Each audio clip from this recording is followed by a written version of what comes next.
नमस्कार दोस्तों, मेरा नाम है विमल सिंह। बालाजी स्टडी अड्डा में आपका स्वागत है।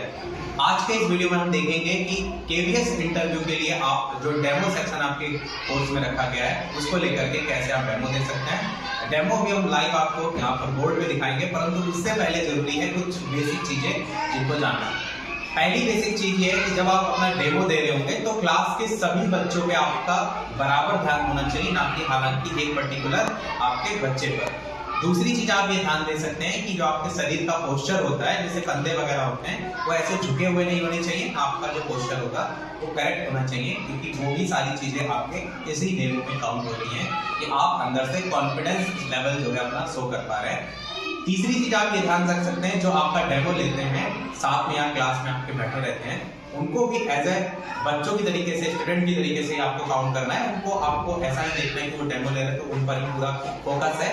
एक पर्टिकुलर क्लास में आपको सभी को बराबर नजर से जो है वो देखना है, और चाहे वो डेमो ले रहे हैं उनको भी आपको पर्टिकुलर स्टूडेंट की तरीके से ही समझना है। तो चलिए हम डायरेक्ट बोर्ड पर जो है वो चलते हैं और यहाँ पर हम आपको लाइव डेमो जो है वो दिखाएंगे। अब देखिए यहाँ पर अगर क्लास में आप देखेंगे तो ये बोर्ड पर इस समय कोई भी चीज लिखी नहीं हुई है। कई बार ऐसा होता है आपको डेट और टाइम में आपका डेट या सारी चीज लिखी देखने को मिलती है, इन केस नहीं देखने को मिलती है। तो हम यहाँ पर बात करते हैं क्या क्या पैटर्न आपका होता है। तो इस तरफ सबसे पहले आप डेट जो है वो मेंशन करेंगे। बेसिक चीजें आपको पता होना चाहिए बोर्ड पे कि किस तरफ कौन सी चीजें मेंशन रहती हैं। तो डेट जैसे आपकी है आज 1 मार्च की, तो 1 आपका 03 यानी मार्च और 2023। एक चीज थोड़ा सा ध्यान दीजिएगा, कोशिश कीजिएगा कि जब आप यहाँ पर बोर्ड पे लिख रहे हैं, अगर आप लेफ्टी हैं या राइट हैंड से लिख रहे हैं, तो थोड़ा सा आपका जो एंगल होता है वो इस तरीके से होना चाहिए कि पीछे जो बोर्ड में के पीछे बच्चे देखना चाह रहे हैं उनको दिखाई दे। कहने का मतलब इतना सा है कि आप ऐसे एकदम सामने होकर के ना खड़े हो, हल्का सा आपका एंगल जो है वो तिरछा होना चाहिए। इधर साइड आपकी 3 चीजें मेंशन रहती हैं। सबसे ऊपर आप क्लास लिख सकते हैं, जैसे इस समय हम जो क्लास में है वो 4th क्लास में है, तो 4th क्लास हो जाएगा। मैं एक हाथ से माइक पकड़ाऊं, आपको ये दोनों हाथ फ्री रहेंगे तो आप पूरा इधर आ सकते हैं, क्योंकि मैं थोड़ा सा माइक पकड़ाऊं इधर वाला हिस्सा मेरा ज्यादा तरफ जा रहा है, चीज को ध्यान रखिएगा। क्लास के नीचे आप लिख सकते हैं सब्जेक्ट, तो ये आपको हमने सब्जेक्ट लिख दिया। आप इसको शॉर्ट में भी सब्जेक्ट लिख सकते हैं, पूरा लिख सकते हैं, कोई दिक्कत नहीं। जैसे हम मैथ का एक टॉपिक उठा करके समझाते हैं तो मैथ हमने यहाँ पर जो है वो लिख दिया। और तीसरा जो इसके नीचे है वो पीरियड लिख सकते हैं आप, और पीरियड में आपका जो भी चल रहा है, जैसे यहाँ पर हम 5th पीरियड लिख रहे हैं तो इस तरीके से आप लिख सकते हैं। अब एक चीज ध्यान दीजिएगा कि सेंटर में आपको टॉपिक केवल हेडिंग डालना है, विषय प्रकरण आप लिख सकते हैं। तो टॉपिक हम यहाँ पर लिख देते हैं, पर टॉपिक के अंदर कोई भी चीज आप मेंशन जो है वो नहीं करेंगे, मतलब ये खाली छोड़ देना है। अब आपको जो पढ़ाना है उसको आप स्टार्ट करेंगे पढ़ाना, और बच्चों को उसको जोड़ करके टॉपिक तक पहुंचाने का काम करेंगे। मान लीजिए हम आपको इस समय बता रहे हैं कि आपको एक टॉपिक पढ़ाना है जिसमें 1/4 और आधा हिस्सा, ये आपके इसी एनसीईआरटी 4th में दे रखा है टॉपिक, तो इसको हमें पढ़ाना है। तो हम बच्चों से सबसे पहले पूछ सकते हैं कि बच्चों किसी भी एग्जाम्पल को, लाइव एग्जाम्पल को लेकर, ताकि बच्चे जोड़ पाए कि बच्चों अगर आपके पास एक बिल्ली है और एक रोटी है और उसको पूरी रोटी एक खानी है, तो आप उसको कितनी रोटी देंगे, इस तरीके से पूछ सकते हैं। तो बच्चे अपना आंसर दे सकते हैं कि वो एक रोटी जो है वो पूरी दे देंगे, इस तरीके से।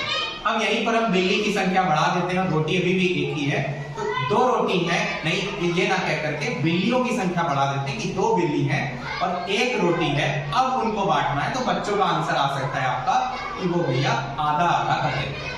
इसी प्रकार अगर आप बिल्लियों की संख्या बढ़ा दें, 4 बिल्ली कर दें, तो उनकी जो रोटी है वो एक रोटी कितने हिस्सों में बटेगी, तो बच्चे कहेंगे कि आधी आधी करके ऐसे 4 हिस्सों में उनको वो बांट देंगे।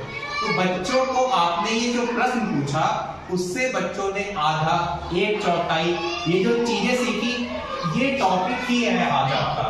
यानी आपको क्या करना है, उस टॉपिक को जोड़ करके इस टॉपिक तक लाना है। यानी जो आप पढ़ना चाह रहे हैं बच्चों को, वहां से आपके पास मान लीजिए एक रोटी है और एक बिल्ली है, अगर उसको रोटी देनी है तो आप जो है वो कितनी रोटी देंगे? एक ही बिल्ली और एक रोटी है, एक पूरी रोटी दे देंगे, ठीक है। अगर जो है आपके पास 2 बिल्ली हैं और आपके पास एक ही रोटी है, तो आप आधी, ठीक है। अगर आपके पास 4 बिल्ली हैं और उसके बाद उनको उसी एक रोटी में से देना है तो आप क्या करेंगे? 4 हिस्से कर देंगे। तो कहने का भी प्रकार से आप टॉपिक जो है अपना यहाँ पर लिख सकते हैं। जब बच्चों से चीजों को आपने जोड़ लिया है, टॉपिक हमारा है हाफ यानी कि आधा एंड क्वार्टर। ये देखिए टॉपिक का नाम है, पर एक चीज को ध्यान रखिएगा कि बच्चों को ये भी समझ में आना चाहिए कि क्वार्टर और हाफ मतलब आधा और क्वार्टर मतलब उसका 1/4। आप चाहें तो उनकी समझ को बेहतर बनाने के लिए उसको भी डिफाइन कर सकते हैं। तो इस तरीके से हमने टॉपिक जो है यहाँ पर लिख लिया। अब ध्यान देने वाली बात ये कि अगर आपने कोई हिंदी का टॉपिक उठाया है तो आप उसको चित्रों के माध्यम से बताएंगे तो बच्चा और अच्छे से समझेगा। और कई बार हिंदी के टॉपिक में चित्र बनाना इतना पॉसिबल नहीं है बोर्ड पर, तो आप हिंदी का अगर कोई टॉपिक बता रहे हैं तो इस तरीके से पॉइंट टू पॉइंट चीजों को बताने का प्रयास कीजिए, छोटे छोटे पॉइंट में बताने का प्रयास कीजिए, तो बच्चा ज्यादा बेहतर समझ पाएगा। और अगर आप एक बड़े से पैराग्राफ में चीजों को बताएंगे तो बच्चे को दिक्कत आएगी चीजों को समझने में। तो कोशिश कीजिए पॉइंट टू पॉइंट चीजों को आप बताएं। हम यहाँ पर बात कर रहे हैं हमारे हाफ एंड क्वार्टर टॉपिक की। इसमें आपको क्या करना है, सबसे पहले आप ये करना, अच्छा एक चीज ये भी ध्यान दीजिएगा कि जैसे आप डस्टर का यूज कर रहे हैं तो डस्टर में जैसे ये रब करना है तो कई बार हम सोचते हैं कि यहाँ पर कोई चीज लिखी हुई है तो उसको ऐसे उंगली से रब करते हैं। कोशिश कीजिए डस्टर का यूज कीजिए, ये आपके सब मैनर्स को भी दर्शाता है। जैसे मैंने अभी यहाँ पर इससे उंगली से रब करके लिखा है तो ऐसे करके आपको लिखना है। तो इन कुछ बेसिक चीजों को भी आपका काउंट किया जाता है डेमो में कि आपके अंदर वो स्किल्स है या नहीं है। अब देखिए हम यहाँ पर किसी एक, जैसे हमने अभी एक रोटी का एग्जांपल लिया तो रोटी को लेकर के यहाँ पर बना सकते हैं इस तरीके से रोटी। अब इसमें भी हम पहले चित्र के माध्यम से समझा सकते हैं कि जैसे इसका आधा हिस्सा सबसे पहले दिल्ली में 2 भागों में बटा था, तो ये क्या हो गया आधा आधा, यानी पूरे एक हिस्से को उसने किस में बांट दिया, आधे में बांट दिया। तो ये वाला हिस्सा 1/2 आधा हो गया और ये वाला आपका आधा हो गया। अब समझ लिया। अब इसका भी अगर आधा कर देंगे, जैसे अभी हमने बताया कि बिल्लियों की संख्या अगर 4 हो जाए इस तरीके से, तो आप क्या करेंगे, इसी प्रकार एक और चित्र बनाएंगे और इसमें भी आपको क्या करना है, 1/4 इस तरीके से हिस्सा बना लेंगे। अब देखिए इस आधे का और आधा हिस्सा हमने कर दिया, यानी इस आधे का भी आधा कितना होगा, तो ऐसे समझ लीजिए इस आधे और इसका भी एक आधा इस तरीके से, तो ये ऊपर जाकर गुणा हो जाता है तो 1/4 हो जाता है, यानी कि ये हिस्सा क्या हो जाएगा 1/4 हो जाएगा। इसी प्रकार ये 1/4 हो जाएगा, इसी प्रकार 1/4 हो जाएगा, इसी प्रकार 1/4 हो जाएगा।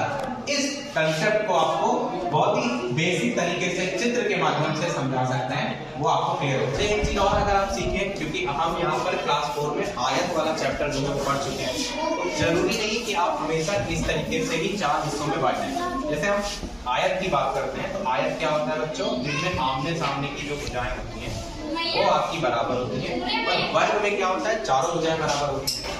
आयत में अगर हम बांटते हैं तो 4 तरीके से चीजों को बांट सकते हैं। जैसे आप अगर एक ये आयत ले लीजिए, एक ये आयत ले लीजिए और एक ये आयत ले लीजिए, और मान लीजिए कोई ये वस्तु है और इसको आपको बांटना है, तो एक तरीका तो ये हो सकता है कि आप इस तरीके से 1/4 में बांट दें, 4 हिस्से आपके बराबर हो जाए।